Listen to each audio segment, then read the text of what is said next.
महायुतीत 2024च्या विधानसभेचं अजून ठरायचंय, मात्र त्याआधीच 2029ला महायुतीत कुस्ती होणार आहे हे जवळपास निश्चित झालंय। त्याचं कारण आहे अमित शहांनी केलेलं विधान 2029ला एकट्या भाजपच्या जीवावर सरकार आणायचं विधान। मुंबईतील कार्यकर्ता मेळाव्यात हे विधान अमित शहांनी केलंय। महाराष्ट्राची निवडणूक देशाची दिशा आणि दशा बदलणारी ठरेल असं ही विधान अमित शहांनी केलंय। तर महायुतीचं सरकार येणार ही काळ्या दगडावरची रेघ असल्याचा विश्वास शहांनी व्यक्त केला।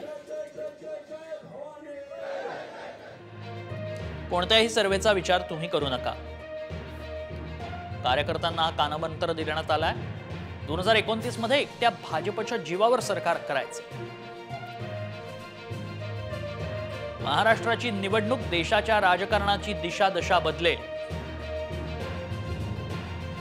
महायुतीचं सरकार पुन्हा येणार ही काळ्या दगडावरची रेघ। कार्यकर्त्यांनी निराशात झटकून कामाला लागा।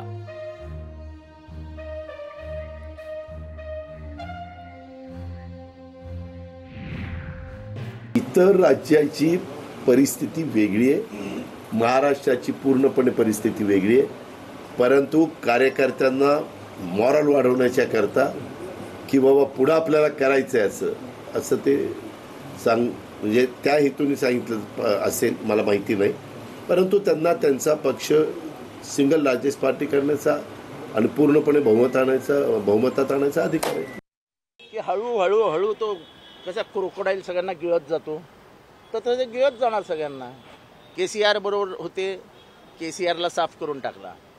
नंतर इथे वायएसआर बरोबर होते, वायएसआरला साफ करून टाकला। इथे शिवसेनेला बाजूला ढकलून दिलं। ती त्यांची सवय आहे।